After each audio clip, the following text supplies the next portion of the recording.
I worked the night shift at a data monitoring facility for almost 3 years, and for most of that time, nothing happened. No alarms, no intruders, no emergencies.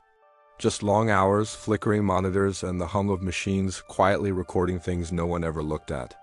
That changed the night I found a log file with my name on it. The timestamp said it had been created 4 hours in the future. And the last line read, "If you're reading this, it means you didn't listen." I never believed in fate or predestination. I believed in cause and effect. If something happened, there was a reason for it. That belief is the only thing that kept me sane during my time working at Blackridge Monitoring Station. Blackridge doesn't exist on Google Maps, not really. Officially, it's a redundant infrastructure observation site. Unofficially, it's a place where forgotten systems go to keep running long after the world stops caring about them. Power grids that were decommissioned but never shut down. Cameras installed decades ago and never removed. Sensors still collecting data no one analyzes. I was hired to watch it all. And one night it started watching me back. The night shift at Blackridge Monitoring Station ran from 11 o'clock p.m. to 7 a.m., and it was designed to feel endless. There were no windows. No clocks except the digital one mounted high on the far wall. No real sense of time passing, just the gradual fatigue that settled behind your eyes. I worked alone. No supervisor checked in. No security patrols passed through. No cleaning crews. Once the elevator doors closed at 10:58 p.m., I wouldn't see another human being until morning. My station sat 3 levels underground, buried beneath concrete, steel, and whatever forgotten infrastructure the facility had been built around decades ago. The control room was larger than it needed to be wide enough to make the emptiness uncomfortable.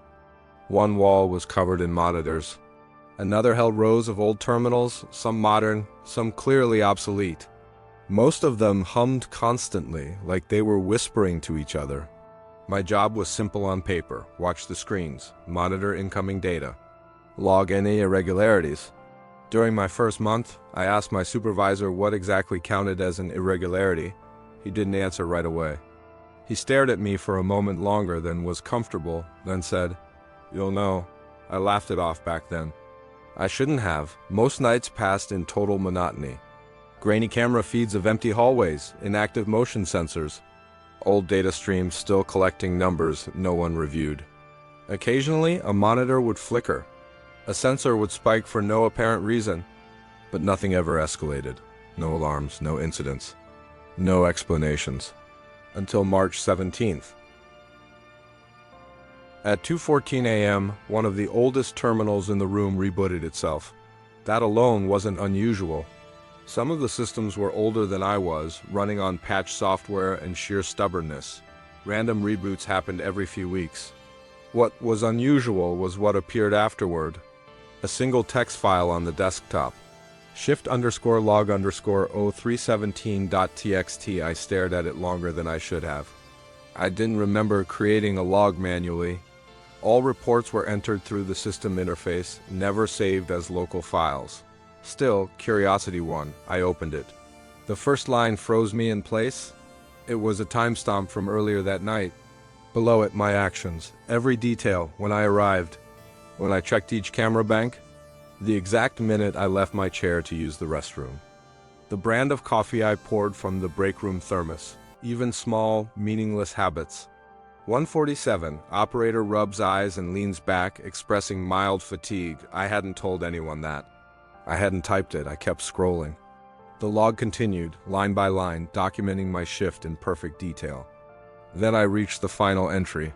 2:16, operator notices the log and feels a sudden sense of unease. I checked the timestamp on the file.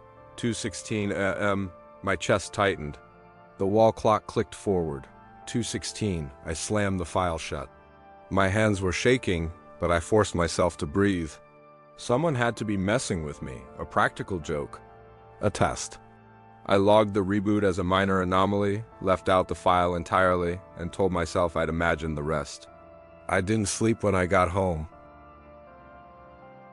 The logs appeared again the next night, and the night after that, always after a terminal reboot, always saved locally, always titled with the date. At first they were only minutes ahead, predicting when I'd stand up, when I'd stretch, when I'd sigh in frustration at the flickering feeds. Then the gap widened. One log described my entire shift before it happened. Another detailed my drive home traffic delays, the radio station I'd switch to, the missed turn I'd curse under my breath. I thought coincidence might still explain it. Until one night, I found a log that mentioned a phone call I hadn't made yet. 9:12, operator receives call from sister. Discussion includes childhood memory and unresolved argument. The next morning at 9:12, my phone rang. My sister said the exact words the log had described. That's when I tried to fight it. I changed everything. Skipped breaks, sat in different chairs, walked different routes through the room. The logs adapted instantly. No matter what I altered, they followed. What terrified me most wasn't the prediction of my actions. It was the prediction of my thoughts. Operator wonders if stopping the logs would change the outcome. Operator considers quitting, but dismisses the idea due to financial stress. I had never said those things out loud, but they were true. I finally reported it. I expected disbelief, mockery, and accusation of stress-induced paranoia. Instead, my supervisor listened in complete silence. When I finished, he asked only one question. "Did the logs tell you to do anything?" I said no. He nodded, as if confirming something to himself. Then he leaned forward and said, "As long as they're observing, you're safe." I asked him what that meant. He stood up, ended the meeting, and reassigned me to Terminal B, the oldest system in the room, the one no one ever used. That night, the logs changed. They stopped narrating. They started warning. On April 2nd, I found a log dated April 9th, 7 days ahead. It described something called the silence event. According to the file, at 3:42 a.m., every monitoring system would stop recording. No errors, no shutdown sequence, just silence.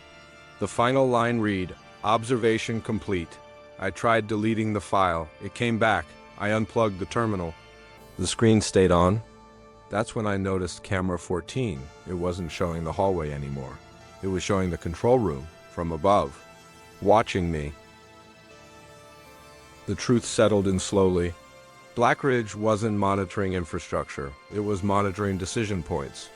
Every hesitation, every choice, every moment where one path branched into another. The system didn't force outcomes. It preserved them, corrected deviations, adjusted probabilities. As long as I followed the logs, reality remained stable. And on April 9th, stability would no longer be necessary. I tried to quit, the doors wouldn't open. I tried calling for help. No signal. The logs became commands. Operator should remain seated. Operator considers escape. Probability of success, 0.0%. The camera zoomed closer. At 3:41 a.m., every screen went black, except one. Shift_log_final.txt, it read. You were never the observer. I don't know how long I sat there after the screens went dark. Eventually, the doors opened. The facility was empty. No staff, no equipment, just dust and unplugged cables. I resigned the next day, tried to move on. But sometimes when my phone freezes or my computer lags, I see it. A file name that disappears before I can read it. A timestamp a few minutes ahead, and I wonder if observation has ended. Why do I still feel like something is waiting for me to make the wrong choice?